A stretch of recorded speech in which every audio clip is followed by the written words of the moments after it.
Hi SL ടോക്സിന്റെ പുതിയൊരു വീഡിയോയിലേക്ക് എല്ലാവർക്കും സ്വാഗതം. ഇന്ന് ഞാൻ നിങ്ങളോട് പറയാനായിട്ട് പോകുന്നത് ഒരു മാനിഫെസ്റ്റേഷൻ മെത്തേഡാണ്. പലരും പല രീതിയിലും കംപ്ലയിൻറ്റ്സ് പറയുന്നത് കേൾക്കാറുണ്ട്, അല്ലെങ്കിൽ അവരുടെ വിഷമങ്ങൾ പറയുന്നത് കേൾക്കാറുണ്ട്. ജസ്റ്റ് ഒരു മെസ്സേജ് പോലും എനിക്ക് വരുന്നില്ല, അതായത് എന്നെ തീരെ ശ്രദ്ധിക്കുന്നില്ല, എന്നെ വിളിക്കാറില്ല, മെസ്സേജ് അയക്കാറില്ല, ഇങ്ങനെ കുറേ പരാതികൾ അല്ലെങ്കിൽ സങ്കടങ്ങൾ ഒരുപാട് പേര് പറയാറുണ്ട് എന്നുള്ളതാണ്. അപ്പോൾ അതിനുള്ള ഒരു സൊല്യൂഷൻ എന്നുള്ള രീതിയിൽ ഇപ്പോൾ ഞാൻ ഈ പറയുന്ന കാര്യം നിങ്ങളൊന്ന് ട്രൈ ചെയ്ത് നോക്കുകയാണെങ്കിൽ നിങ്ങൾക്ക് ഉറപ്പായിട്ടും അവരുടെ ഭാഗത്ത് നിന്ന് ഒരു മെസ്സേജ് ലഭിക്കും എന്നുള്ളതാണ്. അതായത് മെസ്സേജ് മാനിഫെസ്റ്റേഷൻ മെത്തേഡാണ് ഇന്ന് ഞാൻ ഷെയർ ചെയ്യാനായിട്ട് പോകുന്നത്. ഇത് സ്വിച്ച് വേർഡ്സ് യൂസ് ചെയ്തുകൊണ്ട് നമുക്ക് ചെയ്യാൻ പറ്റുന്നതാണ്. ഇപ്പോൾ സ്വിച്ച് വേർഡ്സ് എന്ന് പറയുമ്പോൾ നമുക്ക് എല്ലാ കാര്യങ്ങൾക്കുള്ള സ്വിച്ച് വേർഡ്സ് ഉണ്ട്.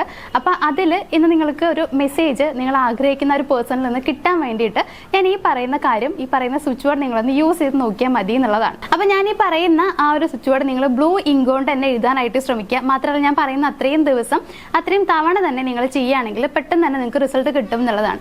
അപ്പോൾ നമ്മൾ ചെയ്യേണ്ടത് ഇത്ര മാത്രമാണ്. ഇതിന് ആവശ്യമുള്ളത് ഒരു പേന, അതുപോലെ ഒരു പേപ്പറാണ് വേണ്ടത്. അപ്പോൾ ഇതിൽ നിങ്ങൾ എഴുതേണ്ടത്, ആദ്യം നിങ്ങൾ എഴുതേണ്ടത് നിങ്ങൾ ആരെയാണോ, അതായത് നിങ്ങൾ ആരെയാണോ സ്നേഹിക്കുന്നത്, ആരുടെ മെസ്സേജ് ആണോ നിങ്ങൾക്ക് കിട്ടണമെന്ന് നിങ്ങൾ ആഗ്രഹിക്കുന്നത്, ആ ഒരു പേഴ്സന്റെ പേരാണ്. ഇപ്പൊ സദീപ് എന്നാണെങ്കിൽ ഞാൻ ജസ്റ്റ് എൻ്റെ ഒരു ഇതിൽ പേര് പറയുന്നേ ഉള്ളൂ. നിങ്ങൾ ആഗ്രഹിക്കുന്ന മെസ്സേജ് ആരിൽ നിന്നാണോ ലഭിക്കേണ്ടത് ആ പേഴ്സന്റെ പേരാണ് നിങ്ങൾ ആദ്യം എഴുതേണ്ടത്. ദെൻ അത് കഴിഞ്ഞിട്ട് പിന്നെ സെക്കൻഡ് വേർഡായിട്ട് നിങ്ങൾ എഴുതേണ്ടത് റീച്ച് എന്നുള്ളതാണ്. അപ്പോൾ ആദ്യം നിങ്ങളെ സ്നേഹിക്കുന്ന പേഴ്സന്റെ പേര് എഴുതി, ദെൻ റീച്ച് എന്നുള്ള ആ ഒരു വേർഡ് എഴുതി, മൂന്നാമത്തെ വേർഡായിട്ട് എഴുതേണ്ടത് മീ എന്നുള്ളതാണ്. മീ എന്ന് എഴുതാം. ദെൻ നാലാമത്തെ വേർഡായിട്ട് നിങ്ങൾ എഴുതേണ്ടത് നൗ എന്നുള്ളതാണ്. Now, NOW. അപ്പോൾ സെന്റൻസ് കംപ്ലീറ്റ് ആയിട്ട് വായിക്കുകയാണെങ്കിൽ സദീപ് റീച്ച് മീ നൗ എന്നാണ് അതിൽ വരുന്നത്. അപ്പോൾ സദീപ് എന്നുള്ളവിടെ ഞാൻ വീണ്ടും പറയുന്നു, നിങ്ങളുടെ പേഴ്സന്റെ പേരാണ് നിങ്ങൾ എഴുതേണ്ടത്. അപ്പോൾ ഇതിൽ നിങ്ങൾ ഓരോ വേർഡ് കഴിയുന്ന സമയത്തും ജസ്റ്റ് ഒരു ചെറിയൊരു ഹൈഫൺ ഇട്ട് കഴിഞ്ഞാൽ നല്ലതാണ്. അങ്ങനെ ഇട്ടിട്ട് എഴുതാൻ വേണ്ടി ശ്രമിക്കുക എന്നുള്ളതാണ്. അപ്പോൾ ഇത് നിങ്ങൾ ബ്ലൂ ഇങ്ക് കൊണ്ട് വേണം എഴുതാനായിട്ട്. ഇത് നിങ്ങൾ 21 ദിവസം കണ്ടിന്യൂസ് ആയിട്ട് ചെയ്യേണ്ടതാണ്. രാവിലെ അല്ലെങ്കിൽ രാത്രിയാണ് നിങ്ങളിത് ചെയ്യേണ്ടത്. രാവിലെ ഒന്നില്ലെങ്കിൽ എഴുന്നേറ്റ് പാടെ നിങ്ങൾക്ക് ഈ ഒരു കാര്യം ചെയ്യാം. അങ്ങനെ അല്ലെങ്കിൽ രാത്രി ഉറങ്ങാൻ പോകുന്നതിന് തൊട്ട് മുന്നേ ഈ ഒരു ഇത് എഴുതിയിട്ട് നിങ്ങൾക്ക് ഉറങ്ങാം എന്നുള്ളതാണ്. ഇത് 21 പ്രാവശ്യം നിങ്ങൾ 1, 2, 3 എന്നുള്ള നമ്പർ ഇട്ടുകൊണ്ട് കൃത്യമായിട്ട് തന്നെ എഴുതാനായിട്ട് ശ്രമിക്കാം. ഈ 21 ദിവസം കഴിയുമ്പോഴത്തേക്കും നിങ്ങൾക്ക് ഉറപ്പായിട്ടും ഇതിന്റെ ഒരു പോസിറ്റീവ് റിസൾട്ട് കിട്ടും എന്നുള്ളതാണ്. ചിലർക്ക് ഇതിന് മുന്നേ തന്നെ കിട്ടാനുള്ള സാധ്യതയുണ്ട്, അല്ലാത്തവർക്ക് 21 ദിവസം കഴിയുമ്പോഴത്തേക്കും റിസൾട്ട് കിട്ടും.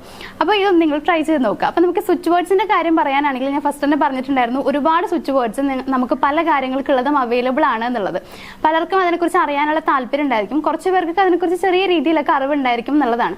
പക്ഷെ അറിയാത്ത ആളുകൾ ഉണ്ടായിരിക്കാം. ഇപ്പൊ റിലേഷൻഷിപ്പിനെ ബേസ് ചെയ്തിട്ടാണെങ്കിലും അതല്ല നിങ്ങൾക്ക് ബാക്കിയുള്ള മറ്റെന്തെങ്കിലും കാര്യങ്ങൾ കാണുന്നുണ്ടെങ്കിലും സ്വിച്ച് വേർഡ്സ് ഉണ്ട് എന്നുള്ളത് ഒരു യാഥാർത്ഥ്യമാണ്. അപ്പോൾ നിങ്ങൾക്ക് ഒരു കാര്യം ചെയ്യാം. ഇനിയിപ്പോൾ അതിനെക്കുറിച്ച് അറിയാൻ താല്പര്യമുണ്ടെങ്കിൽ ഇപ്പൊ നമ്മളൊരു കോഴ്സ് ആയിട്ട് തന്നെ അത് പ്രൊവൈഡ് ചെയ്യുന്നുണ്ട്.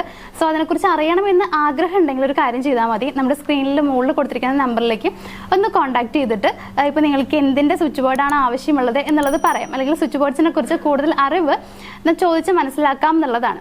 അപ്പം നമുക്ക് വീണ്ടും ഈ ഒരു ടോപ്പിക്കിലേക്ക് വരാം. അപ്പം ഞാൻ ഫസ്റ്റ് പറഞ്ഞിട്ടുള്ള ആ ഒരു മെസ്സേജ് കിട്ടാൻ വേണ്ടിയിട്ടാണ് നിങ്ങൾ ചെയ്യാൻ ആഗ്രഹിക്കുന്നത്. ആ മെസ്സേജ് കിട്ടണമെന്നാണ് നിങ്ങളുടെ ആവശ്യം എന്നുണ്ടെങ്കിൽ ഞാൻ ഈ പറഞ്ഞ ഈ ഒരു സ്വിച്ച് ബോർഡ് നിങ്ങളൊന്ന് യൂസ് ചെയ്ത് നോക്കുക. ഉറപ്പായിട്ടും നിങ്ങൾക്ക് റിസൾട്ട് ഉണ്ടാവും എന്നുള്ളതാണ്. അപ്പോൾ ഇത് ചെയ്ത് നോക്കിയിട്ടുള്ള ആളുകളാണെന്നുണ്ടെങ്കിൽ, റിസൾട്ട് കിട്ടിയവരാണെങ്കിൽ ജസ്റ്റ് ഒന്ന് കമൻറ്റ് ചെയ്യുക. അപ്പോൾ അത് കാണുമ്പോഴത്തേക്കും ബാക്കിയുള്ള ആളുകൾക്കും അത് കുറച്ചുകൂടി ഇൻസ്പിറേഷൻ ആവും ചെയ്യാനായിട്ടും, അതുപോലെ തന്നെ വിശ്വാസവും കൂടി വർദ്ധിക്കും എന്നുള്ളതാണ്. അപ്പോൾ ഈ പറഞ്ഞ കാര്യം നിങ്ങളൊന്ന് ചെയ്ത് നോക്കുക. ഉറപ്പായിട്ടും നിങ്ങൾക്കൊരു റിസൾട്ട് ഉണ്ടാവും എന്നുള്ളതാണ്. അപ്പോൾ നമുക്ക് മറ്റൊരു വീഡിയോ കാണാം. ഇത്തരത്തിലുള്ള മാനിഫെസ്റ്റേഷൻ രീതിയിലുള്ള മെത്തേഡ്സും കാര്യങ്ങളൊക്കെ നിങ്ങൾക്ക് ആവശ്യമാണെങ്കിൽ അതുകൂടി ഒന്ന് കമന്റ് ചെയ്തേക്കുക. അപ്പോൾ ഈ ഒരു വീഡിയോ ഞാൻ വൈൻഡ് അപ്പ് ചെയ്യാണ്. മറ്റൊരു വീഡിയോ ആയിട്ട് കാണാം. Thank you.